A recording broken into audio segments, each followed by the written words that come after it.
না, না, আগের একবারও আমি বলি, বলেননি। আগের সরকার তো তাও আপনার কেমনে করে রুটি বানানো লাগে, কেমনে করে ডিম ভাজতে হয় এটা শিখাইছে। কিছু না পারলেও রাস্তায় ইটালি হোটেল দিয়ে সংসার চালাইতে পারতো, দুটো ডাল ভাত খাইতে পারতো। এখন তো ওটাও তুলে দিয়ে আরেক বিপদে পড়ছে। এখন তো কিছুই নাই, কোনো পড়ালেখাই নাই, সব অটো পাস।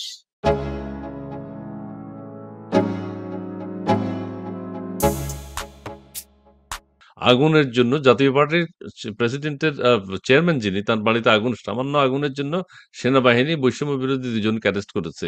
বৈষম্য বিরোধীদেরকে আমরা ছাড়িয়ে আনতে দেখেছি, আবার ধানমন্ডি থানা থেকে দুজন তিনজনকে ছাড়িয়ে আনতে দেখেছি। এইভাবে তো সবাইকে আনা হবে, তার মানে অগ্নিসন্ত্রাস, মারামারি, কাটাকাটি এগুলো বৈধ।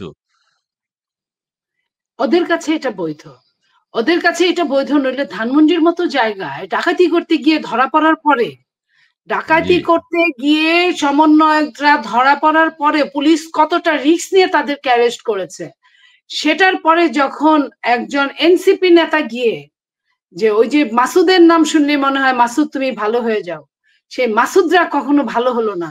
যখন সবকিছু বাদ দিয়ে নিয়ে আসলো, 2 মাস 5 মাস জেল খাটলে কি হতো? বাংলাদেশের কত লোক জেল খেটেছে, খালেদা জিয়া জেল খেটেছে, এরশাদ জেল খেটেছে, কত উপরের লেভেলের লোকরা জেল খাটছে, এনএসআই প্রধান, ডিবি প্রধান, তারা বছরের পর বছর জেল খেটেছে, জেলখানায় মারা গিয়েছে সারা জীবন। মানে তারা তারা বিচার করেছে অথচ তাদের মৃত্যু জেলখানায় হয়েছে। তো এটা এমন তো কিছু না একজন পুরুষের জন্য সেটাকে ছাড়িয়ে নিয়ে যেতে হলো। পাশাপাশি আপনার মনে পড়ে গাজীপুরে যখন মব মব করা শুরু করলো, তারা মবটা নিজের হাতে তুলে নিয়ে তারা সংসদ সদস্যের বাড়িতে, আমার কথা হলো প্রথম 3 দিন 7 দিন যা ইচ্ছা তাই করতা, তখন কেউ কিছু বলে নাই।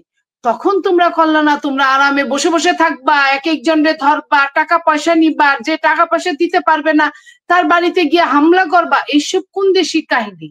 এটা কি আপনার বিপ্লবে যায়? এটা কি গণ অভ্যুত্থানে যায়? তারা নাকি নিজেকে বলে বিপ্লবী। কোন বিপ্লবী বেনিফিশিয়ারি হয়েছে পৃথিবীতে দেখছেন? কোন বিপ্লবী আপনার দল বানাইছে? ওরা দল বানাইছে। কোন অভ্যুত্থানের নায়করা দল বানাইছে, আবার জুলাই চার্টার বলে। জুলাই চার্টার কি দিবে, কি করবে? সংবিধান অচল করে দিবে? দেখ, এখন ডাকলে কয়জন আসে? কি বলে, মার্চ টু ইউনুস তারা ইউনুস, করেছিল। সেটা যদি সর্বশেষ। সাকসেস করতে পারতো সেই দিনই তারা নির্বাচন 5 বছর পিছিয়ে দিত।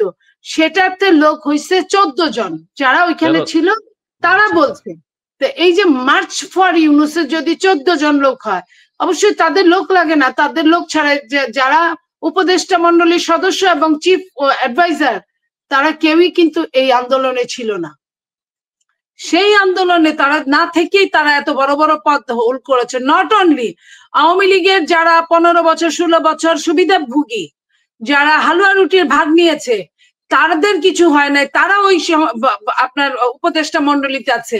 শুধু তাই না, আপনার যিনি শেখ মুজিব হইল, তার জমি নিয়ে গেল গা আপনার সিনেমাতে, যে শেখ মুজিবের মেয়ে হইলো তাকে আপনার অ্যারেস্ট করলো। অ্যাক্টররা কিন্তু অ্যাক্টরই, আমি এটা বলি, সবার জন্য যদি সমান হয়, তাহলে অ্যাক্টর যদি শেখ মুজিব হওয়াতে যদি জমি নিয়ে যায় পালায় থাকে, তাহলে শেখ মুজিবের বউ হওয়ার জন্য কি আপনার আলাদা পুরস্কার এটা ঘোষণা করা লাগে?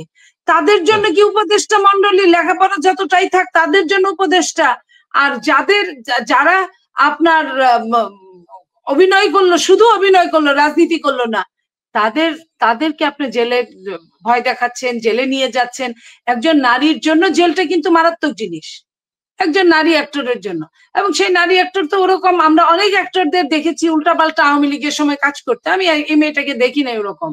তো এই যে অ্যাক্টর যে কোনো কাজ করতে পারে, যদি আইন সবার জন্য সমান হয়, তাইলে আপনার উপদেষ্টার জন্য একই আইন থাকার কথা। উপদেষ্টার জন্য তো এক আইন না। কোন উপদেষ্টা আপনার আপনার আয় ব্যয়ের হিসাব কি দিয়েছে জমা? কেউ দেয় নাই, আমি কাউকেই দেখি নাই। বরং যে উপদেষ্টারা বড় বড় গর্ব করে বলছে ব্যাংকে 10,000 টাকা আছে, সেই উপদেষ্টাগুলোর কাছে কিন্তু এখন 150 কোটি টাকার হিসাব চাওয়া হচ্ছে দুদকের মাধ্যমে। আমরা না, আচ্ছা, আচ্ছা, আমি আচ্ছা, আপনি আচ্ছা। চাচ্ছি না। দুদক চাচ্ছে, এই কথাটাতেই এখন আসবো। এটা নিয়ে আর বাড়াবাড়ি করবো না। আপনি যে কথাটা তুললেন এখন, যে উপদেষ্টাদের এপিএস, পিএস বা পিএ, এরা নাকি 150-200 কোটি টাকার মালিক। তাহলে উপদেষ্টারা কত টাকার মালিক স্যার, যদি একটু ব্যাখ্যা করেন। আমরা এতে অতীতে অনেক কথা শুনেছি যে পিয়ন যদি এত টাকার মালিক হয় তাহলে ওনার কত টাকা, এই ধরনের কথাও বাজারে আছে। সো এখন আমরা যেটা শুনতে পাচ্ছি দুদক ডেকেছে, একজন মাওলানা সাহেব মানে একদম আলখাল্লা টাইপের, ওনার নাকি 400 কোটি টাকা না 4000 কোটি টাকা, যাই হোক, নিয়ে গেছেন এখনো বাচ্চারা এপিস। বই পায় নাই, ওই বই এখনো বাচ্চারা পায় নাই প্রান্তিক লেভেলে। আপনার শিক্ষা তো 12টা বাজায় দিছে, শিক্ষা তো নাই বাংলাদেশে। একবারও কি এই চিফ অ্যাডভাইজার একবারও বলছে আপনার তোমরা লেখাপড়ায় ফিরে যাও? না না, আগের একবারও আমি বলি বলেননি। আগের সরকার তো তাও আপনার কেমনে করে রুটি বানানো লাগে, কেমনে করে ডিম ভাজতে হয় এটা শিখাইছে। কিছু না পারলেও রাস্তায় ইটালি হোটেল দিয়ে সংসার চালাইতে পারতো, দুটো ডাল ভাত খাইতে পারতো। এখন তো ওটাও তুলে দিয়ে আরেক বিপদে পড়ছে। এখন তো কিছুই নাই, কোনো পড়ালেখাই নাই, সব অটো পাস।